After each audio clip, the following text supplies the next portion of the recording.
കർത്താവിന്റെ അതിപരിശുദ്ധമായ നാമം വാഴ്ത്തപ്പെടുമാറാകട്ടെ. ഓരോ പ്രാവശ്യവും ലൈൻ ലീഡ് ചെയ്യുമ്പോൾ പ്രാർത്ഥനയിൽ ദൈവത്തോട് ഇങ്ങനെ ചോദിക്കാറ് എന്ത് വിഷയം എന്ന്.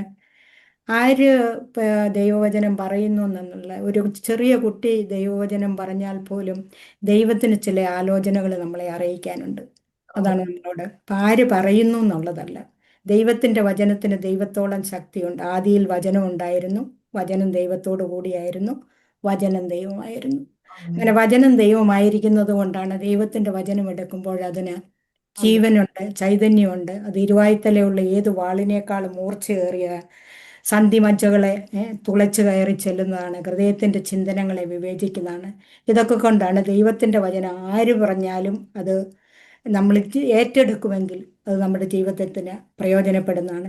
ഇന്ന് നമ്മൾ സാധാരണ അധികം ആരും പറയാത്തൊരു വചനമാണ് ഞാൻ വായിക്കാനായിട്ട് താല്പര്യപ്പെടുന്നത്. 1 പത്രോസ് 5:10. ഇത് ഞാൻ ആദ്യമായിട്ട് വായിക്കുന്നു. ഇനി അടുത്തത് എന്നെ വായിച്ച് സഹായിക്കണം. 1 പത്രോസ് 5:10. എന്നാൽ അല്പകാലത്തേക്ക് കഷ്ടം സഹിക്കുന്ന നിങ്ങളെ ക്രിസ്തുവിൽ തന്റെ നിത്യ തേജസ്സിനായി വിളിച്ചിരിക്കുന്ന സർവകൃപാലുവായ ദൈവം തന്നെ യഥാസ്ഥാനപ്പെടുത്തി ഉറപ്പിച്ച് ശക്തീകരിക്കും. ഈ ഒരു വചനം ദൈവം തന്നിരിക്കുന്നു. ഇന്ന് നമ്മൾ കേട്ട പലരുടെയും ജീവിതത്തിന്റെ അനുഭവത്തോട് ചേരുമ്പോൾ ഇതൊരു ആപ്തവാക്യമായിട്ട് ദൈവം ഇത് തന്നതാണെന്ന് ഞാൻ വിചാരിക്കുന്നു. ഈ വചനത്തിനായിട്ട് ദൈവത്തെ സ്തുതിക്കുന്നു. കർത്താവേ, നിന്റെ വായായിരിക്കുവാന് നിന്റെ വചനം ജനത്തിന്റെ ഹൃദയത്തിന് സമാധാനവും സന്തോഷവും നൽകുന്നതായിരിക്കാൻ സഹായിക്കണം, യേശുവിന്റെ നാമത്തിൽ തന്നെ. ഇതിനകത്ത് അപ്പോസ്തലനായ പത്രോസ് എഴുതുന്ന ലേഖനമാണിത്. ഈ പത്രോസ് എന്തോ ഇപ്പം നമ്മൾ കഷ്ടം സഹിക്കുമ്പോൾ, നമ്മൾ പ്രയാസങ്ങളിൽ കൂടി കടന്നു പോകുമ്പോൾ, നമ്മൾ വേദനയിൽ കൂടി കടന്നു പോകുമ്പോൾ, രോഗങ്ങളിൽ കൂടി കടന്നു പോകുമ്പോൾ, ഭൗതിക ബുദ്ധിമുട്ടുകളിൽ കൂടി കടന്നു പോകുമ്പോൾ പലപ്പോഴും നമ്മൾ ചോദിക്കാറുണ്ട്, കർത്താവേ, ഇതിനൊന്നിനും ഒരു അവസാനമില്ലയോ എന്ന്. ഇപ്പം തോമസ് പാസ്റ്റർ പറഞ്ഞ പോലെ ശാരീരികമായിട്ട് ബുദ്ധിമുട്ടുണ്ട്, ഭൗതികമായിട്ട് ഞെരുങ്ങുന്നുണ്ട്. ഇതൊക്കെ ഓർക്കും ഇതിനൊന്നിനും ഒരു അവസാനമില്ല എന്ന്. എന്നാൽ അപ്പോസ്തലനായ പത്രോസ് ഇവിടെ ഭക്തരായ വിശ്വസ്തരായ ക്രിസ്ത്യാനികളോട് അവരോട് പറയുന്ന ഇതാണ്. ആ ഒരു വിശാലമായ ഒരു സബ്ജക്റ്റാണ് ഇവിടെ കൊണ്ടുവന്നിരിക്കുന്നത്. നിത്യതയെപ്പറ്റി നമുക്ക് ചിന്തിക്കുവാൻ പോലും പറ്റുമോ? നിത്യതയെപ്പറ്റി ഓർക്കുമ്പോൾ ഈ കഷ്ടങ്ങളൊന്നും ഒരു സാരമില്ലെന്നാണ് പറഞ്ഞത്. ഇപ്പം നമ്മളൊരു ഇഞ്ചക്ഷനൊക്കെ, ഞാനൊരു നേഴ്സായിരുന്നല്ലോ, നമ്മൾ ഇഞ്ചക്ഷനൊക്കെ കൊടുക്കുമ്പോഴേക്ക് പറയും സാരമില്ല, ഇത്തിരി ഒരു ഉറുമ്പ് കടിക്കുന്ന പോലെയുള്ളൂ, ഇച്ചിരി വേദന. അപ്പം നിത്യതയെപ്പറ്റി ഓർക്കും. നിത്യത എന്ന് പറയുന്നത് നമ്മൾ 1, 2, 100, 1000 വർഷമാണ്. അല്ല, നിത്യത എത്രയാണെന്ന് നമുക്ക് അറിയാൻ പാടില്ല. അത് പറഞ്ഞിരിക്കുന്ന 2 സ്ട്രെയിറ്റ് ലൈൻ വരച്ചിട്ട് അതെന്ന് അവസാനിച്ചിട്ട് ജോയിൻ ചെയ്യുമോ, അതാണ് നിത്യത എന്ന് ആൾക്കാർ പറയുന്നത്. 2 ലൈനുകൾ ഒരിക്കലും ഒന്നിച്ചു വരാനായിട്ടുള്ള സാധ്യത കുറവാണ്. അത്രയുമാണ് നമ്മുടെ നിത്യത.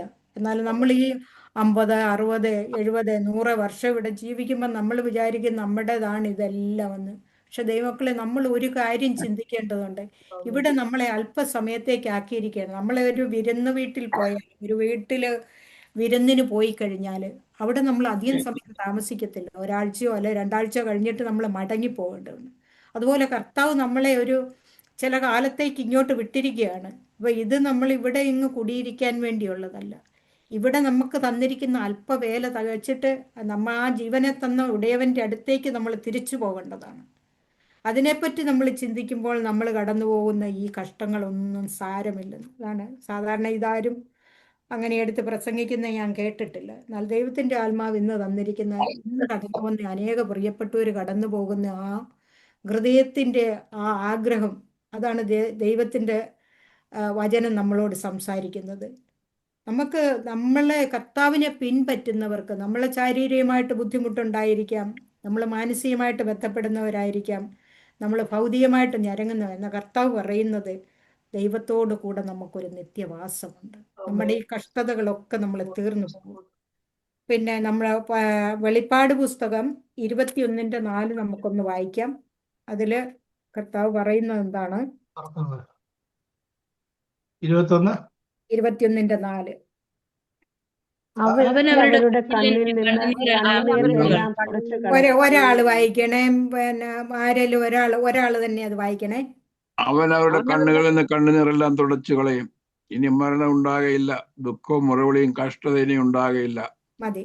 ഒന്നാം പറഞ്ഞിരിക്കുന്ന എന്താ? നമ്മുടെ ഈ കഷ്ടതകളിലെല്ലാം അവൻ നമ്മുടെ കണ്ണുനീര് തുടയ്ക്കുന്ന ഒരു ദിവസമുണ്ട്. ഒന്ന് ആലോചിച്ച് നോക്കിയാൽ, നമ്മൾ ചെന്ന് നമ്മുടെ ഒരു കുഞ്ഞ് കരയുന്ന ഉടനെ നമ്മൾ ആ കൊച്ചിനെ എടുത്ത് മടിയിലോട്ട് വെച്ചിട്ട് സാരമില്ല മോനെ, സാരമില്ല മോളെ എന്ന് നമ്മൾ ആശ്വസിപ്പിക്കുന്നത് പോലെ നമ്മുടെ കർത്താവിൻ്റെ അടുത്തേക്ക് കടന്നു ചെല്ലുമ്പോൾ നമ്മുടെ കർത്താവ് പറയുവാണ്, സാരമില്ല മോനെ, നീ ഇന്ന് കടന്നുപോയ ആ പ്രശ്നങ്ങളൊക്കെ അത് സാരമില്ല, നീ എന്നോട് കൂടെ നിത്യതയിൽ വസിക്കാനുള്ളവനാണ്. നമ്മളൊന്ന് ആ നിത്യതയെപ്പറ്റി ഒന്ന് ചിന്തിച്ച്, നമ്മളെപ്പോഴും നമ്മുടെ പ്രശ്നങ്ങളെപ്പറ്റി ബ്രൂഡ് ചെയ്യാതെ കർത്താവ് നമുക്ക് വേണ്ടി ഒരുക്കിയിരിക്കുന്ന ആ വിശാലതയെപ്പറ്റി നമ്മളൊന്ന് ചിന്തിക്കണം. അപ്പോഴും നമ്മുടെ ഈ ചെറുതായിട്ടുള്ള ഇതൊന്നും നമുക്ക് വലിയ പ്രശ്നമായിട്ട് തോന്നത്തില്ല. പറയാൻ എളുപ്പമെന്ന് തോന്നും, പറയാൻ എളുപ്പമല്ല. നമ്മൾ പ്രാക്ടിക്കലായിട്ട് നമ്മൾ ഓരോ ദിവസവും ഈ ഒരു ദിവസം കൊണ്ട് വരുന്നതല്ല. ക്രിസ്ത്യ ജീവിതത്തിന്റെ പൂർത്തീകരണം എന്ന് പറയുന്നത് ഒരു ദിവസമൊന്നും വരുന്നതല്ല. അതുകൊണ്ടാണ് ഭക്തന്മാര്, കർത്താവിന്റെ ശിഷ്യന്മാരൊക്കെ കഷ്ടം സഹിച്ചപ്പോഴും ഇതൊന്നും ഒരു സാരമില്ല എന്നും പറഞ്ഞ് തങ്ങളുടെ ശിരച്ഛേദം ചെയ്തു, പിന്നെ ജീവനോടെ തൊലി ഉരിച്ചു, തല കീഴായിട്ട് ക്രൂശിക്കപ്പെട്ടു. ഇതൊക്കെ അവരെന്തുവാ സന്തോഷമെന്നെണ്ണിയെന്നാണ് പറയുന്നത്.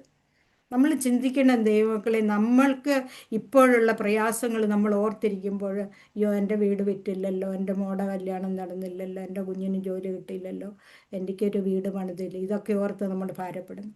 എന്നാൽ കർത്താവ് പറയുന്ന എന്താണ്? മുമ്പേ അവൻ്റെ രാജ്യവും നീതി അന്വേഷിക്കാനായിട്ട്. മുമ്പേ അവൻ്റെ രാജ്യവും നീതി അന്വേഷിക്കണം. കർത്താവിൻ്റെ വചനത്തിൽ നമ്മൾ ആശ്രയിക്കണം. നമ്മുടെ ജീവിതത്തിൽ പ്രശ്നങ്ങൾ പ്രയാസങ്ങൾ വരുമ്പോൾ നമുക്ക് ഓടിച്ചെന്ന് എന്താണ്? ദൈവത്തിൻ്റെ വചനമാണ് നമ്മളെ ആശ്വസിപ്പിക്കുന്നത്. അതുകൊണ്ടാണ് ഏത് കൊടും ക്രൂരനെയും അത് ഒരു പുലിയെ പോലെ നിന്നവനെ ഒരു ചെറിയ ആട്ടിൻകുട്ടിയെ പോലെ ആക്കുന്ന എന്താ? ഈ ജയിൽ മിനിസ്ട്രികളെ ഓർത്ത് നമ്മൾ വളരെ വാസ്തവമായിട്ട് ഈ ദിവസങ്ങളിൽ പ്രാർത്ഥിക്കണം. നമ്മുടെ ഭൗതികമായ ആവശ്യങ്ങൾക്ക് വേണ്ടി പ്രാർത്ഥിക്കുന്നതിലുപരിയായിട്ട് നമ്മൾ ഈ ജീവിതങ്ങളുടെ വിടുതലിന് വേണ്ടി പ്രാർത്ഥിക്കണം. കഴിഞ്ഞ ഒരു ദിവസം കണ്ടു, ഇവിടെ ടെന്നസിയിലെ ഒരു ജയിലിൽ അനേക പ്രിയപ്പെട്ടവർ സ്ത്രീകളും പുരുഷന്മാരും സ്നാനപ്പെടുന്നു. എനിക്ക് വളരെ സന്തോഷം തോന്നി കണ്ടപ്പോൾ. അങ്ങനെയുള്ള കൊടും ക്രൂരരെ അവർക്ക് അലമുറ അരച്ചുകൊണ്ട് അവർ ചെയ്ത കുറ്റത്തിന് വേണ്ടി ജയിലിൽ കിടക്കുമ്പോൾ അവർ ദൈവത്തിൻ്റെ വചനം കേട്ടപ്പോൾ അവർക്ക് മനസ്സിലായി ഈ കഷ്ടതയൊക്കെ തീരും, ഈ ജയിൽവാസമൊക്കെ തീരും. എന്നാൽ തങ്ങളുടെ ജീവിതം, തങ്ങളുടെ ആ ജീവന് വേണ്ടി മറുവിലയായി കൊടുത്ത കർത്താവിന് വേണ്ടി ജീവിക്കണമെന്നുള്ള ആഗ്രഹമാണ് അവരെ അതിനു വേണ്ടി. നമ്മുടെ ആഗ്രഹങ്ങളും നമ്മുടെ ജീവിതങ്ങൾ അങ്ങനെയായിരിക്കട്ടെ. കർത്താവിൻ്റെ വേലയ്ക്ക് വേണ്ടി ചുമൽ കൊടുക്കുവാനായിട്ട്, ജീവിതങ്ങൾ വിടുവിക്കപ്പെടുവാനായിട്ട്. നമുക്ക് പോയി പറ്റാത്തടത്താണ് ഈ അനേക ദൈവദാസന്മാർ കഷ്ടങ്ങളും പ്രയാസങ്ങളും സഹിച്ച് കടന്നുപോയി ദൈവത്തിൻ്റെ വചനം സംസാരിക്കുന്നത്. നമ്മൾ അവർക്ക് വേണ്ടി അവരെ അയക്കുമ്പോൾ, ഒരു ചെറിയ തുക അവർക്ക് വേണ്ടി കൊടുക്കുമ്പോൾ, അതിനുവേണ്ടി പ്രയോജനപ്പെടുമ്പോൾ, അവർ നേടുന്ന ആത്മാക്കൾ നിത്യതയിൽ കാണുമ്പോൾ പറയും, ഈ സഹോദരി അല്ലെ ഈ സഹോദരൻ മൂലമാണ് ഞാനിന്ന് നിത്യതയിൽ ആയിരിക്കുന്നതെന്ന്. അപ്പം നമുക്കവിടെ ഒരു പ്രതിഫലമുണ്ട് അതിന്. നമ്മൾ അങ്ങനെ നമുക്ക് വേണ്ടി ആയിരിക്കണം അല്ല.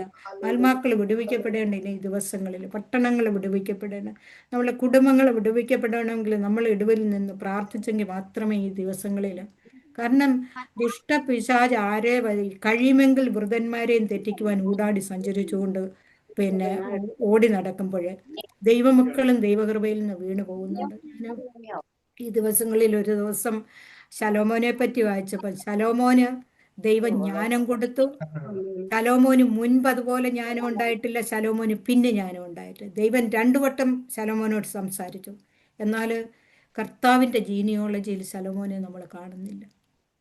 അത്രയും ദൈവകൃപയിൽ നിന്നിട്ട്, ദൈവത്തിൽ നിന്ന് ഡയറക്റ്റ് അരുളപ്പാടുണ്ടായിട്ട് ദൈവം സംസാരിച്ച് ആ ശലോമോൻ ഇതൊക്കെ ഉണ്ടായിട്ട് അവസാനം വിഗ്രഹാരാധിയായി തീർന്നു. കാരണം അങ്ങനെ നിന്ന ശലോമോൻ അങ്ങനെ പോകുമെങ്കിൽ ഈ ദൈവമക്കളെ നമ്മൾ എന്തുള്ളൂ? ദൈവകൃപയിൽ നമ്മൾ എത്രമാത്രം വർദ്ധിച്ചു വന്നാലാണ് നമ്മുടെ കഷ്ടങ്ങളിലും പ്രയാസങ്ങളിലും ഞരങ്ങാനായിട്ടല്ല ദൈവം നമ്മളോട് പറഞ്ഞിട്ടുള്ളത്. നമുക്ക് നമ്മുടെ കയ്യിൽ ദൈവത്തിൻ്റെ വചനം തന്നിട്ടുണ്ട്. ദൈവം നമ്മുടെ പരിശുദ്ധാത്മാവായിട്ട് കർത്താവ് പോയപ്പോൾ പരിശുദ്ധാത്മാവായിട്ട് കർത്താവ് നമ്മുടെ ഉള്ളിലിരിക്കുന്നു. ആ പരിശുദ്ധാത്മാവ് നമ്മളെ വഴി നടത്താൻ വേണ്ടി പരിശുദ്ധാത്മാവിനെ ദുഃഖിപ്പിക്കുന്നതൊന്നും കൂടാതെ അനേകർക്ക് വേണ്ടി ഇടിവിൽ നിൽക്കുവാനും പ്രാർത്ഥിക്കുവാനുമാണ് ഈ കഷ്ടങ്ങളിലിരിക്കുന്നവർക്ക് വേണ്ടി ഒരു ആശ്വാസം പറഞ്ഞു കൊടുക്കുന്നത്. ഒരാൾ കഷ്ടപ്പെടുമ്പോൾ അവർക്ക് നമ്മളൊരു ആശ്വാസവാക്ക് പറയുന്നത് അത് മതിയേ. ചില സമയങ്ങളിൽ ഞാൻ ജോലി ചെയ്തുകൊണ്ടിരുന്ന സമയത്ത് ഞാൻ ജോലി ചെയ്ത സ്ഥാനത്ത് വേണമെങ്കിൽ എനിക്ക് VA ഹോസ്പിറ്റലിൽ പോയി കുറെ കൂടെ പൈസ ലഭിക്കാൻ. എന്നാൽ അവിടെ എനിക്കുണ്ടായിരുന്ന ഒരു സന്തോഷം എന്താണെന്ന് ചോദിച്ചാൽ അനേകരോട് സുവിശേഷം പറയാൻ പറ്റുമായിരുന്നു. ഒരു രോഗിയുടെ അടുത്ത് എന്നാൽ അവരുമായിട്ട് പ്രാർത്ഥിക്കാൻ പറ്റുമായിരുന്നു. നമുക്ക് മറ്റുള്ള സ്ഥലങ്ങളിൽ അത് പറ്റത്തില്ല. പോയി കഴിഞ്ഞാൽ ഞാൻ പിന്നെ വൂണ്ട് കെയർ ചെയ്യാൻ പോകുന്ന സമയത്ത് ഞാൻ പറയുന്നു ഞാനൊന്ന് പ്രാർത്ഥിക്കട്ടെ എന്ന് പറയുമ്പോഴേക്ക് അവരുടെ ആറ്റിറ്റ്യൂഡ് മാറുമെന്നുള്ളതാണ്. നമ്മളങ്ങനെയൊന്ന് പറഞ്ഞു കഴിയുമ്പോഴേക്ക് അവർ അയ്യോ എന്നെ കരുതുന്ന ഒരാൾ, എന്നെ സ്നേഹിക്കുന്നു. അപ്പം നമുക്ക് അതിനുള്ളൊരു കർത്താവിൻ്റെ സ്നേഹത്തെപ്പറ്റി പറയാനുള്ളത്. അവരെത്ര പേര് രക്ഷയുടെ അനുഭവത്തിലേക്ക് വന്നെന്നൊന്നും നമുക്കറിയത്തില്ല. എന്നാൽ നിത്യതയിൽ ചെല്ലുമ്പോൾ നമ്മൾ ഓരോരുത്തരെയും ദൈവഭാവത്തേക്ക് നയിച്ചത് നമുക്കവിടെ കാണാൻ പറ്റും.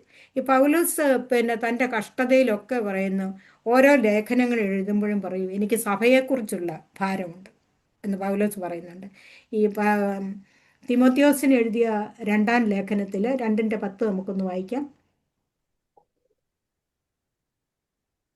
തിമോത്തിയോസ് 2:10.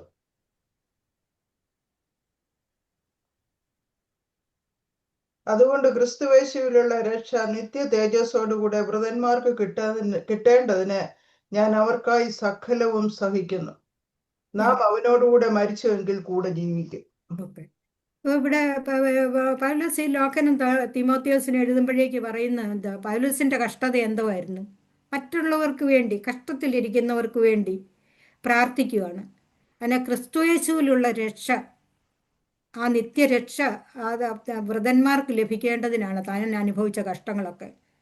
ജനത്തിനു വേണ്ടിയാണ് കഷ്ടം അനുഭവിച്ചത്, മറ്റുള്ളവർക്ക് വേണ്ടിയാണ്, കർത്താവിൻ്റെ നാമത്തിന് വേണ്ടിയാണ് പൗലോസ് സഹിച്ച കഷ്ടതയൊക്കെ എന്ന് ഇവിടെ വെളിപ്പെടുത്തുകയാണ്. അതുപോലെ തന്നെ 1 പത്രോസ് 1:6 പറയുന്നത്, അതിൽ നിങ്ങൾ 1 പത്രോസ് 1:5 തൊട്ടൊന്ന് വായിച്ചാട്ട്. 1 പത്രോസ് 5:1, 5, 6, 4 തൊട്ട് വായിക്കണം. 4 തൊട്ട്. അന്ത്യകാലത്തിൽ വെളിപ്പെടുവാൻ ഒരുങ്ങിയിരിക്കുന്ന രക്ഷയ്ക്ക് വിശ്വാസത്താൽ ദൈവശക്തിയിൽ കാക്കപ്പെടുന്ന നിങ്ങൾക്ക് വേണ്ടി സ്വർഗത്തിൽ സൂക്ഷിച്ചിരിക്കുന്നതും ക്ഷയം, മാലിന്യം, വാട്ടം എന്നിവയില്ലാത്തതുമായ അവകാശത്തിനായി തന്നെ വീണ്ടും ജനിപ്പിച്ചിരിക്കുന്നു. അതിൽ നിങ്ങൾ ഇപ്പോൾ അല്പനേരത്തേക്ക് നാനാ പരീക്ഷകളാൽ ദുഃഖിച്ചിരിക്കുന്നുവെങ്കിലും ആനന്ദിക്കുന്നു. എങ്കിലും അഴിഞ്ഞു പോകുന്നതും തീയിൽ ശോധന ചെയ്യുന്നതുമായ പൊന്നിനേക്കാൾ നിങ്ങളുടെ വിശ്വാസത്തിന്റെ പരിശോധന വിലയേറിയെന്ന് യേശുക്രിസ്തുവിന്റെ പ്രത്യക്ഷത്തിൽ പുകഴ്ചയ്ക്കും തേജസ്സിനും മാനത്തിനുമായി കാണുവാൻ ഇങ്ങനെ ഇടവരും. കാരണം ഈ പിന്നെ ഭക്തന്മാര്, അപ്പൊ കർത്താവിന്റെ അപ്പോസ്തോലന്മാര്, കർത്താവിനോട് കൂടെ നടന്ന ഈ പ്രിയപ്പെട്ടവരൊക്കെ പറയുന്നത് അല്ലെ, ഈ അല്പകാലത്തെ കഷ്ടമൊന്നും നിങ്ങൾ കണക്കാക്കണ്ട, അതിനെ ആ നിത്യ തേജസ്സിനെ പറ്റിയാണ് പത്രോസും പൗലോസും എല്ലാം പറഞ്ഞിരിക്കുന്നത്. അവരുടെ ആ പിന്നെ പ്രത്യാശയുള്ള വാക്കുകൾ കൊണ്ടാണ് പലപ്പോഴും ഈ കഷ്ടം അനുഭവിക്കുന്നത്. നമ്മൾ അനുഭവിക്കുന്ന കഷ്ടം പോലെ അല്ല ആദ്യകാലത്ത് ക്രിസ്ത്യാനികൾ അനുഭവിച്ച കഷ്ടങ്ങൾ. അങ്ങനെ കഷ്ടത്തിലിരിക്കുന്നവരെ ആശ്വസിപ്പിക്കാൻ വേണ്ടിയാണ് പത്രോസും പൗലോസും ഒക്കെ ലേഖനങ്ങൾ എഴുതി ഈ ദൈവഭക്തന്മാരെ കർത്താവിൻ്റെ നാമത്തിനെ കഷ്ടം സഹിക്കുന്നത്. അത് പ്രശ്നമില്ല. ഇനി നമ്മുടെ കർത്താവ് തന്നെ പറഞ്ഞ് നമുക്കൊന്ന് ചിന്തിക്കാം. യോഹന്നാന്റെ സുവിശേഷം 14:1 കർത്താവ് പറയുന്നുണ്ട്, നിങ്ങളുടെ ഹൃദയം കലങ്ങിപ്പോകരുത്. യോഹന്നാന്റെ സുവിശേഷം 14:1.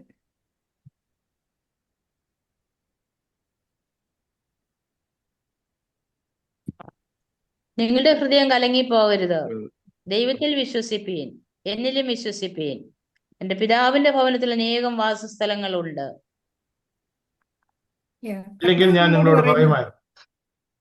കർത്താവ് നമ്മളോട് പറയുന്നത് എന്താ? നമ്മൾക്ക് ജീവിതത്തിൽ പ്രശ്നങ്ങളൊക്കെ ഉണ്ടാകും, എന്നാൽ അതിലൊന്നും കലങ്ങിപ്പോകരുതെന്ന്. കാരണം നമ്മളിവിടെ നിത്യവാസം ഉള്ളവരല്ല. നമുക്ക് കർത്താവ് കുറേ നാളത്തേക്ക് നമ്മുടെ കൂടെ ഇവിടെ വന്നിട്ട് പറഞ്ഞ് ഞാൻ ഭവനം ഒരുക്കാൻ പോവുകയാണ്. ഞാൻ ഭവനം ഒരുക്കിയാൽ നിങ്ങൾക്ക് എല്ലാവർക്കും ഭവനമുണ്ട്. ഇപ്പം നമ്മൾ ഭവനമില്ലാതെ നമ്മൾ ഭാരപ്പെടേണ്ട ആവശ്യമൊന്നുമില്ല. കർത്താവ് നമുക്ക് നിത്യമായിട്ടൊരു ഭവനം ഒരുക്കുന്നുണ്ട്. ആ ഭവനത്തിലേക്ക് കൂട്ടിച്ചേർക്കാനായിട്ടാണ് കർത്താവ് പിന്നെയും കടന്നു വരുന്നത്. അതുകൊണ്ടാണ് കർത്താവ് പറഞ്ഞത്, നിങ്ങളുടെ ഹൃദയം കലങ്ങിപ്പോകരുത്. നമുക്ക് വരുന്ന പ്രശ്നങ്ങളിലൊന്നും, ഈ നിരാശയിലൊന്നും ഭാരപ്പെടണ്ട. നെടുവീർപ്പ്, ദുഃഖം, നിരാശ, ഇതൊക്കെ നമ്മുടെ ജീവിതത്തിൽ കടന്നു വരാറുണ്ട്.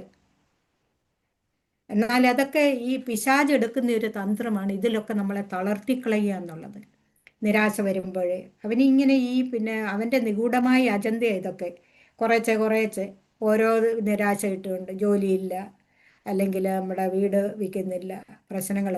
അപ്പോൾ നമ്മൾ കുറേശ്ശെ ആകുമ്പോഴേക്കും നമ്മൾ മറ്റുള്ളവരെ പോലെ, ലോകത്തിലുള്ള ആൾക്കാരെ പോലെ നമ്മുടെ പ്രത്യാശ നഷ്ടപ്പെട്ട് ദൈവത്തിലുള്ള ആശ്രയം കുറച്ച് കഴിയുമ്പോൾ, നമ്മുടെ ദൈവവിശ്വാസം കുറച്ച് കഴിയുമ്പോൾ ശത്രു അവിടെ ജയം നേടുകയാണ്. ശത്രുവിന് ജയം നേടുക്കാൻ നമ്മുടെ പ്രത്യാശ ഭംഗം വന്നാലും, അവൻ എന്നെ കൊന്നാലും ഞാൻ അവനായിട്ട് കാത്തിരിക്കുമെന്ന് യോബ് പറഞ്ഞതുപോലെ ഈ ദിവസങ്ങളിൽ എൻ്റെ പ്രശ്നങ്ങൾ നടന്നാലും ഇല്ലെങ്കിലും ഞാൻ കർത്താവിനെ വിട്ടുമാറത്തില്ലെന്നുള്ള ആ ഒരു ഇതായിരിക്കണം നമ്മുടെ ജീവിതത്തിൻ്റെ ലക്ഷ്യം.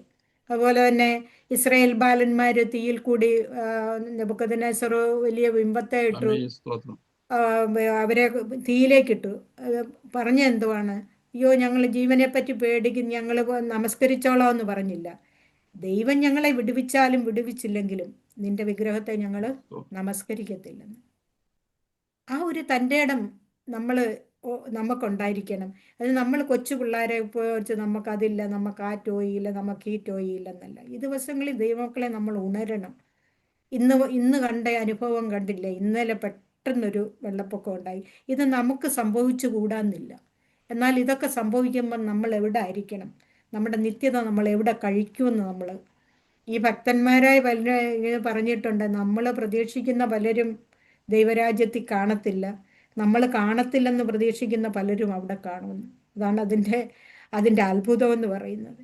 എന്ന് പറഞ്ഞ പോലെ നമ്മുടെ പ്രത്യാശയ്ക്ക് വേണ്ടി നമ്മുടെ ജീവിതം ഈ ലോകത്തിൽ നശിച്ചു പോകുന്നതിന് വേണ്ടി ഞരക്കിക്കൊണ്ട് നമ്മൾ പ്രയാസപ്പെടാതെ, ഓരോ ദിവസവും നമ്മുടെ പ്രത്യാശ നഷ്ടപ്പെടുന്ന അനുഭവം വരുമ്പോൾ നമുക്ക് ദൈവത്തിൻ്റെ പാദപീഠത്തിലേക്ക് ചെല്ലാം.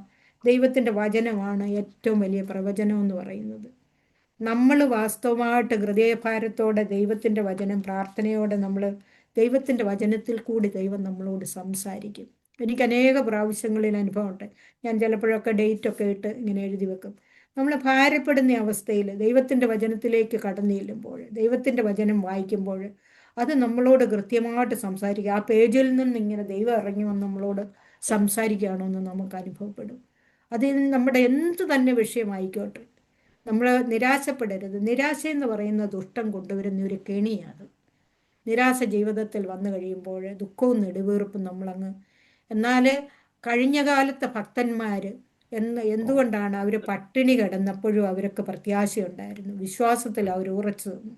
കാരണം ഇതുകൊണ്ടാണ്, വരുന്ന പ്രത്യാശയെപ്പറ്റി ഓർത്തിരുന്നത് കൊണ്ടാണ് അവരുടെ ആ കഷ്ടങ്ങളിൽ അവർ സഹിച്ച്. രോഗങ്ങൾ, പൗലോസ് തന്നെ 3 പ്രാവശ്യം ദൈവത്തോട് തൻ്റെ ശൂലം മാറാൻ പറഞ്ഞു. ചില സമയത്ത് ദൈവം നമ്മളെ സൗഖ്യമാക്കിയാലും ഇല്ലെങ്കിലും കർത്താവ് പറഞ്ഞ എന്താ? എൻ്റെ കൃപ നിനക്ക് മതി. ബലഹീനതയിൽ തികഞ്ഞു വരുന്ന ആ കൃപ എന്ന് പറഞ്ഞാൽ നമ്മുടെ കഷ്ടങ്ങളിൽ കൂടി കടന്നു പോകുമ്പോൾ ചിലപ്പോൾ നമുക്ക് കർത്താവ് നമ്മളെ സൗഖ്യമാക്കിയെന്നിരിക്കത്തില്ല, എന്നാൽ അത് സഹിക്കുവാനുള്ള കൃപ ദൈവം നമുക്ക് തരും. അതാണ് ദൈവം ചെയ്യുന്ന ഏറ്റവും വലിയ. ഞാൻ അത്ഭുതപ്പെട്ടു പോയി. പൗലോസിൻ്റെ ശരീരത്തിൽ നിന്ന് ഉറുമാലൊക്കെ കൊണ്ടുപോയിട്ട് അനേകര് സൗഖ്യമായി എന്ന് പറഞ്ഞു. പത്രോസ് കടന്നു പോകുമ്പോൾ തൻ്റെ നിഴല് വീണിട്ട് രോഗികൾ സൗഖ്യമാക്കി. എന്തുകൊണ്ടാണ് അങ്ങനെ ഉള്ള ആ പത്രോസിനെ ആ ക്രൂശീകരണത്തിൽ നിന്ന് വിടുവിക്കാൻ ദൈവത്തിന് പറ്റാതിരുന്നത്? ചില സമയത്ത് ദൈവം നമ്മുടെ ജീവിതത്തിൽ അനുഭവിക്കുന്നത് അവിചാരിതമായിട്ട് നമ്മുടെ ജീവിതത്തിൽ സംഭവിക്കുന്നതൊന്നുമില്ല. ദൈവത്തിന് അതിനെക്കുറിച്ച് ഓരോ പ്ലാനും പദ്ധതിയുണ്ട്. നമ്മുടെ ജീവിതത്തിൽ വരുന്ന രോഗങ്ങൾ, ദുഃഖങ്ങൾ, അതിൽ നിരാശപ്പെട്ടു പോകാതെ നമ്മൾ അവനിൽ ആശ്രയിക്കാനും നമ്മുടെ കഷ്ടങ്ങൾ അല്പസമയത്തേക്കുള്ളെന്ന് മനസ്സിലാക്കുവാൻ വേണ്ടിയിട്ടാണ്. നമ്മൾ നിരാശ തോന്നുന്ന അനുഭവത്തിൽ ദൈവത്തിൻ്റെ വചനത്തിൽ നമ്മൾ ആശ്രയിക്കണം. അതിൽ തന്നെ ഇത് എല്ലാം ദൈവം പുതുതാക്കുന്ന ഒരു ദിവസവും ആമേൻ. സ്തോത്രം. ഇതാ ഞാൻ സകലവും പുതുതാക്കുന്നെന്ന് ദൈവം ഓരോ സമയത്തും പറയുന്നുണ്ട്. നമുക്ക് 130 സങ്കീർത്തനത്തിന്റെ 7 വാക്യം ഒന്ന് വായിക്കാം.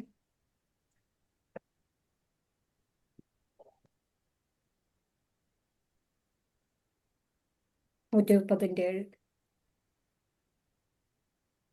ഇസ്രയേലെ യഹോവയിൽ പ്രത്യാശ വെച്ചുകൊള്ളുക. യഹോവയ്ക്ക് കൃപയും അവന്റെ പക്കൽ ധാരാളം വീണ്ടെടുപ്പുമുണ്ട്. ആമേൻ. സ്തോത്രം. അതെ, നമ്മളിങ്ങനെ ഈ കഷ്ടം സഹിക്കുമ്പോഴൊക്കെ ദൈവത്തിന്റെ വചനം നമ്മളോട് സംസാരിക്കും. ഇസ്രയേലിനോട് ദൈവം ഇവിടെ സംസാരിച്ചതിന് ദൈവമക്കളായി നമ്മളോട് ഓരോരുത്തരോടുമാണ് ഇത് സംസാരിക്കുന്നത്. യഹോവയിൽ പ്രത്യാശ വെച്ചുകൊള്ളുക, നിന്റെ ദൈവത്തില് ആശ്രയം വെച്ചുകൊള്ളുക, അവന്റെ പക്കൽ ധാരാളം വീണ്ടെടുപ്പുണ്ട്. നമ്മൾ സജദേവ് പാസ്റ്റ് ഇപ്പോൾ പറഞ്ഞു താൻ ശരീരത്തിൽ ക്ലേശം അനുഭവിക്കുന്നു, പലപ്പോഴും മെഡിസിൻ എടുത്തിട്ട് അത് സഹിക്കാൻ പറ്റുന്നില്ല എന്ന്. എന്നാൽ ചില സമയത്ത് നമ്മൾ ആഗ്രഹിക്കുന്ന രീതിയിലല്ല ദൈവം നമ്മളെ സൗഖ്യമാക്കുന്നത്.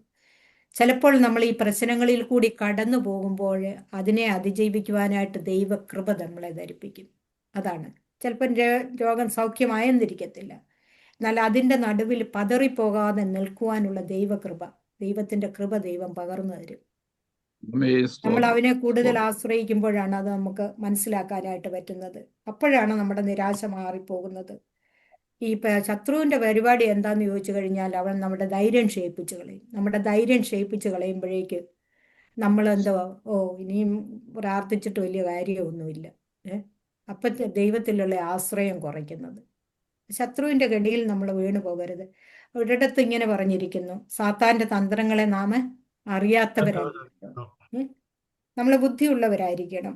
നമ്മൾ സാത്താൻ്റെ തന്ത്രങ്ങൾ സാത്താൻ വിചാരിക്കുന്ന എന്താ, നമ്മൾ പ്രാർത്ഥനയൊക്കെ നിർത്തി വെച്ചിട്ട് ദൈവത്തെ ഉപേക്ഷിച്ച് പറഞ്ഞ്, അപ്പം നമുക്ക് യോബ് മാതൃകയായിരിക്കേണ്ടത്. ഭാര്യ ചെന്ന് പറഞ്ഞു, നിന്റെ വിശ്വാസം നീ ഇനിയും പിടിച്ചുകൊണ്ടിരിക്കുവാണോ? ഞാൻ അതൊന്നും എടുത്ത് വായിക്കുന്നില്ല അതൊന്നും. നിന്റെ വിശ്വാസം നീ ഇനിയും പിടിച്ചുകൊണ്ടിരിക്കുകയാണോ? ദൈവത്തെ തള്ളി പറഞ്ഞ് ഉപേക്ഷിക്കുക.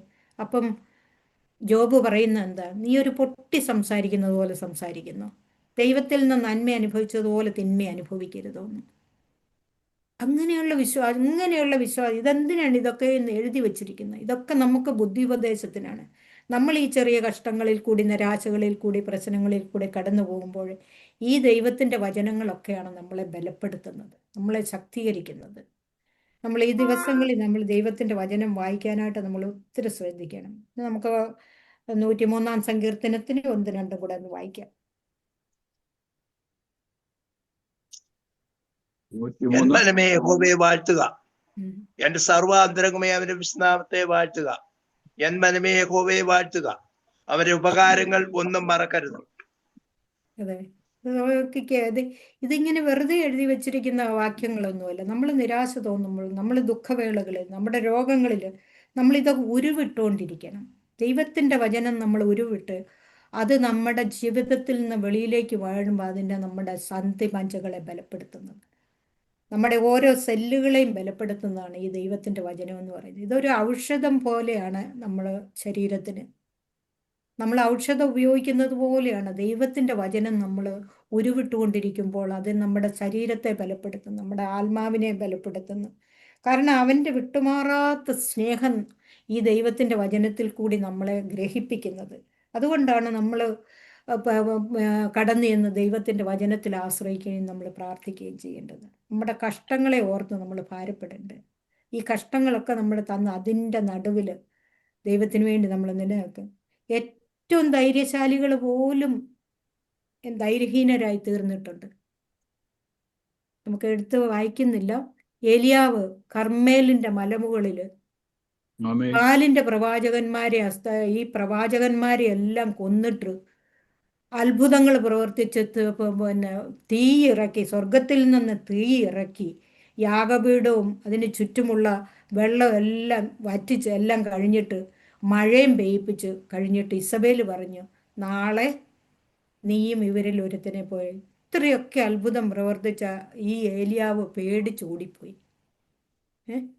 പർവ്വതങ്ങളിലേക്ക് ഓടിപ്പോയി ചൂരച്ചെടിയുടെ ചോട്ടിക്കടന്ന് നമ്മൾ കാണുന്നു. അപ്പം ഏലിയാവ് നമുക്ക് സമസ്വഭാവമുള്ള മനുഷ്യനെന്ന് ദൈവത്തിൻ്റെ വചനത്തിൽ നമ്മൾ കാണുന്നു. ഇത്രയൊക്കെ അത്ഭുതം പ്രവർത്തിച്ച് ഈ ധീരനായ ഏലിയാവ് ക്ഷീണിച്ചു പോയി. അങ്ങനെയെങ്കിൽ ദൈവമക്കളെ, ശത്രുവായവൻ നമ്മളെ ക്ഷീണിപ്പിക്കുന്ന അനേക അനുഭവങ്ങൾ നമ്മുടെ ജീവിതത്തിൽ കൊണ്ടുവരും. ഇതിലൊന്നിലും നമ്മൾ പതറരുത്. ദൈവത്തിൻ്റെ വാഗ്ദത്തം നമ്മളോട് പറയുന്നത് എന്താണ്? അല്പകാലത്തേക്ക് കഷ്ടം സഹിക്കുന്ന നിങ്ങളെ നിത്യ തേജസ്സിനായിട്ട് ഒരുക്കുന്നെന്ന്. അപ്പം നമ്മുടെ ജീവിതത്തിൽ കൂടെ വരുന്ന ഈ നിരാശകളൊന്നും കാരണം നമുക്ക് അവനെപ്പറ്റി, അവൻ നമ്മുടെ സൗഖ്യദായകനാണ്, നമ്മളെ സൂക്ഷിക്കുന്നവനാണ്. നമ്മുടെ ഇതിൽ അവൻ നമ്മളെ വിടുവിക്കുന്നവനാണ്, അവൻ നമ്മുടെ രക്ഷകനാണ്. ഇത് നമ്മൾ അഭിമുഖീകരിക്കുന്ന ഏത് പ്രശ്നത്തെക്കാളും കർത്താവിൻ്റെ നാമം വലിയതാണ്. അതുകൊണ്ടാണ് പറഞ്ഞത് യേശുവിൻ്റെ നാമത്തിൽ എല്ലാ മുഴങ്കാലുകളും മടങ്ങുമെന്ന്. എല്ലാ മുഴങ്കാലുകളും മടങ്ങുന്ന ഒരു ദിവസമുണ്ട്. നമ്മുടെ കർത്താവ് വരാനായിട്ട് ആസന്നമായി. അതുകൊണ്ട് നമ്മുടെ കഷ്ടതകളിൽ, നമ്മുടെ പ്രയാസങ്ങളിൽ, നമ്മുടെ കടന്നു പോകുന്ന ഈ ദുഃഖവേളകളിൽ ഇതൊക്കെ തീരാൻ സമയമായി. നമുക്ക് ദൈവത്തിൽ ആശ്രയിക്കാം. ദൈവത്തിൻ്റെ വചനമായിരിക്കട്ടെ നമ്മുടെ ആശ്രയം. നമ്മുടെ നിസ്സാരമായ ഈ ചില സമയത്ത് നമ്മൾ കൊച്ചു പിള്ളേരെ പോലെ ആകാതെ ആത്മാക്കളുടെ വിടുതലിന് വേണ്ടി നമുക്ക് പ്രാർത്ഥിക്കാം. ദൈവരാജ്യത്തിൻ്റെ കെട്ടുപണിക്ക് വേണ്ടി നമ്മളെ തന്നെ ചെലവഴിക്കാം. നമ്മൾ അനേകർക്ക് വേണ്ടി ഇടിവിൽ നിൽക്കുവാനും പ്രാർത്ഥിക്കുവാനും നമ്മളെ തന്നെ ഏൽപ്പിച്ചു കൊടുക്കാം. ഈ വചനങ്ങളാൽ ദൈവം നമ്മളെ അനുഗ്രഹിക്കട്ടെ. Thank you sister. കഷ്ടങ്ങൾ സാരമില്ല, കണ്ണുനീർ സാരമില്ല, നിത്യതേജസ്സിൻ ഖരമൂർത്തിടുമ്പോൾ കൂടി നേരത്തേക്കുള്ള കഷ്ടങ്ങൾ സാരമില്ല.